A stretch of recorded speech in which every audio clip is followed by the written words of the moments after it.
I'm making a video game. The levels are done. The graphics are done. The gameplay is done. That leaves just one thing. Audio. So, let's talk sound design.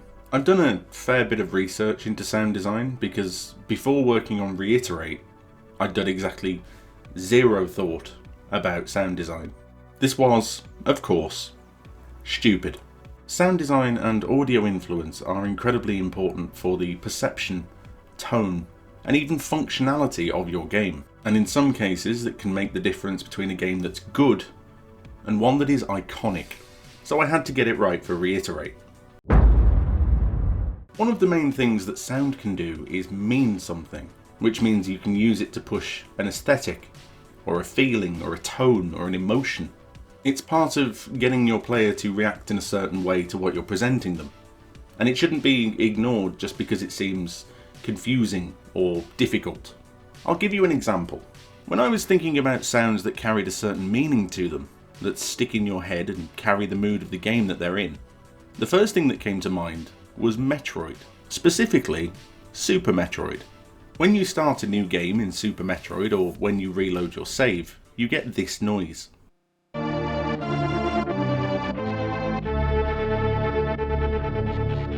Now, I don't know what that's meant to be, but to me, it sounds like some kind of angelic choir space organ thing. And it's got this dramatic hit that sets you up to think, whoa, this sounds important and grand. It puts you immediately in the frame of mind of thinking that what you're about to do is going to be dramatic. And I'm trying to avoid use of the word epic because the internet has basically ruined it. But it is an epic noise.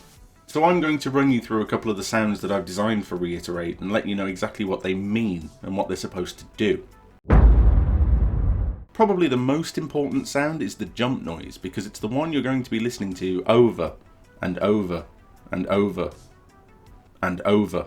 Now I've decided, having done my research, that a good jump noise will in some fashion emulate the jump that you're making. So the noise for Deus jumping starts lower and ends higher, because that's the path that I hope the player will be taking while they're jumping. This is clearly very standard, it's probably not very interesting, it probably seemed very obvious, and I most likely didn't need to explain it to you. But what I think I might need to explain is that underneath that noise, there's something like a white noise, like a static, like a hit of this garbled static in the background that many of you won't notice. I might be the only one that ever knows it's there, but it is there for a reason. Over the course of the player playing the game, and indeed it's part of the story beats of part of the plot, Deus is going to be destroyed and then rebuilt over and over and over and over. Hence, Reiterate. Now, having gone through that, the parts that make up Deus's mechanical body are going to get dented, and maybe they won't fit properly. They won't be a snug, well-made mechanical fit anymore. And the static underneath the jump noise is meant to in some way replicate the fact that Deus, the more the game goes on, is getting kind of battered and a little bit weathered, and like he's been through this ordeal to the point that his parts of his body kind of grind and don't really sound as satisfying together as they maybe should have done.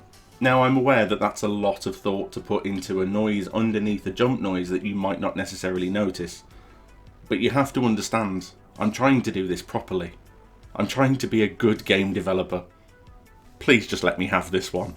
Sound design in general should emulate some part of what you're doing, even if you have the musical and audio capabilities of a particularly tone-deaf sloth. I use a program called BFXR, which is entirely free and generates random noises based on a rough guide for what they're for. So for example, there's an explosion button, which, contrary to its original appearance, does not blow up your entire room. For that, you need to have more than one tab open in Google Chrome.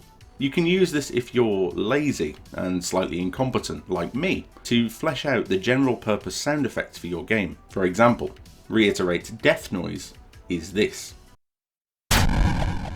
It's low, crunchy, a little bit grim.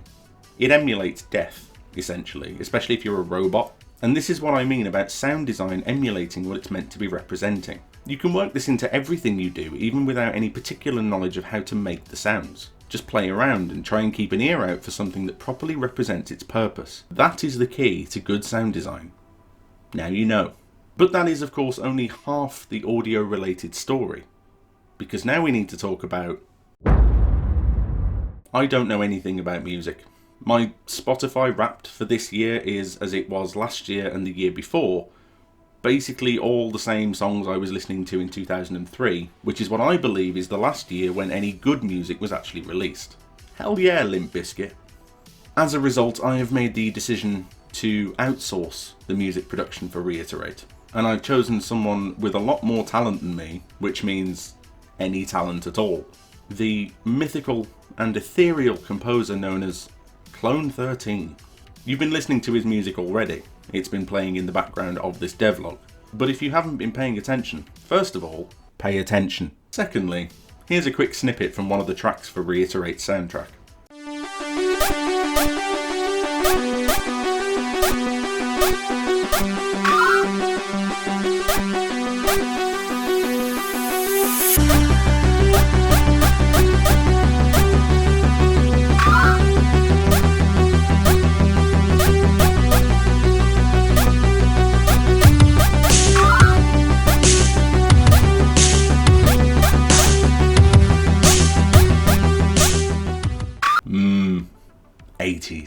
Now I'd love to tell you how we got to this point, but like I might have mentioned, I don't know anything about music at all. So instead I've asked CLONETHIRTEEN a few questions about his music making process, so that we can get some insight into how he arrived at the music that he's produced. Now it would be inappropriate for me to ask this incredibly talented composer to appear in person on this lowly devlog series on a channel with less than 10,000 subscribers. Don't forget to subscribe! So instead he provided me with some written responses, which I will now have read out to you by a human-sounding AI voice. If it helps, you can just imagine that I'm interviewing Daft Punk. Basically the same thing, probably. Hi CLONETHIRTEEN. Where do you start making music for a game like Reiterate? A good start for making music for a game comes with knowing the game and developer some. I had some insight going into the project from following along to the devlogs. I also feel like knowing the target audience that the game is being made for helps a lot as well. While you've been making the music for the game, you haven't actually yet played Reiterate. Does this affect your process at all? And if so, how? Not having actually played Reiterate yet does have some impact. My normal process is to make a short preview track and play the game with the music in the background and see if it fits the game. So I just improvised this time by watching videos of the game with the music in background. You have a clear, almost 80s synthwave aesthetic to your music. Is there anything that you change about your style or approach depending on the game? Or do you make your own style fit whatever game you're composing for? I don't think I would change much on my approach to making this music. I feel like I had a clear vision on what the developer wanted. There are some transitions in the songs I wasn't 100% happy about upon first hearing them, but they eventually grew on me over time. Now I think we've agreed on something like 9 tracks for the soundtrack, although to be honest I can't remember because I'm grossly incompetent as a publisher, game designer and project manager. Is that a big undertaking, or is it just a case of work on it track by track until it's done? What's your workflow like for that kind of project when you know that there's a quantity involved? I believe it was 8 full tracks and a title sequence, so yeah, 9 total. With free range on making the music and no hard deadline looming over my head, it wasn't that big of an undertaking. I set myself a goal to complete the tracks within a month as to not burn myself out too quickly. For the most part it was a track-by-track process. My basic workflow is, 1. Make a short preview track with all the primary sounds I want in the track. 2. Play the music over the game for a fit, feel. 3. Produce the full track, round out transitions, build-ups, etc. 4. Have my in-home listening audience listen and get their reactions and opinions. 5. Make changes as needed and master the track. 6. This is what I call the real test. Listen to the track in my car while driving. 7. Make more changes as needed. Repeat 6 to 7 until I feel it's good enough to send to the developer. 8. Send to developer for their critique. Then of course make changes if requested. It is a bit of a process, but I think it works best for all parties involved. And finally, how much do you believe that music impacts the perception and feel of a video game? Is that part of what you're thinking of when you're composing, or is it just a case that the soundtrack needs to be good and then the game can simply stand alongside it. I definitely think of the game feel when making the music. While you want the music to be interesting, you also don't want the music to take away from the gameplay. I mean, that's what the players are here for after all. The music does still need to be good, but Reiterate is a game that hits different. This is a game that gets you in a zone, where you are just focusing on platforming mechanics. For me, the music must fit that zoning out feel, so the music kinda helps you get to that vibe where you can clearly concentrate and feel the game and music as a whole. CLONETHIRTEEN, everyone, thank you so much for your time. And I think he's touched on an important point that I'd like to raise and then explain a little bit about the decisions that I've made in how music is implemented in Reiterate. Quite simply, the music tracks for Reiterate are coming in somewhere between 3 and 5 minutes each, which sounds quite long, but it's for a very good reason. Some levels are going to be insanely short to you as a player, 5 or 6 seconds, and some you might spend upwards of 10 or 15 minutes on because you just can't get over that hill. Now, while that's happening, what you don't want is music that restarts every time you transition or restart a level. You want something smooth and consistent. So for this reason, the music plays in a playlist fashion. There's no specific track per level, instead the tracks simply play one after the other. There's a skip button so you can skip through the playlist at your own leisure, and a separate track for the title screen and cutscenes. But otherwise the music's linearity is designed to blend into the flow of the game. Reiterate is also a game that, due to the ramping challenge in some of the difficulty, might frustrate you as you're stuck redoing the same level over and over and over and over. So what I wanted was actually a slightly more chill, down-tempo soundtrack in the hopes that it'll keep your mood underneath pure rage, because I don't want to be responsible for people suing me because they threw their controller at their PC monitor. Don't come for me, I've got no money.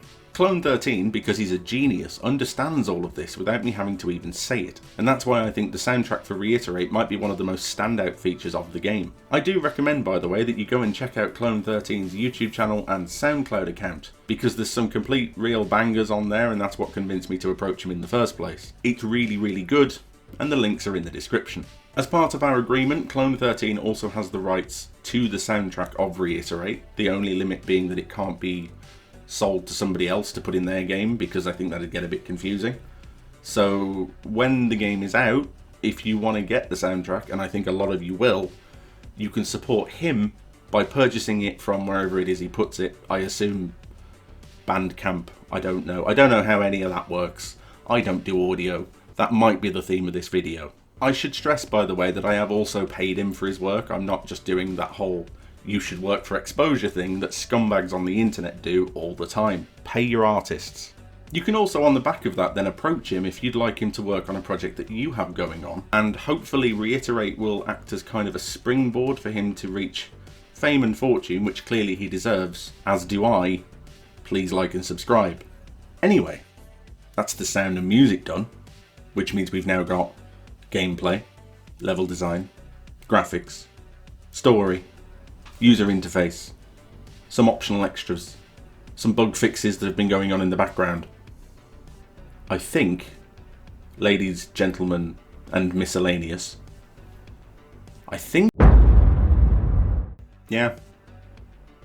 And it's not like last time where I'm like, oh well, it's finished but there's still so much to do. No, it's pretty done. That's pretty much everything that I need to launch it on Steam. It's about ready to go. I am terrified.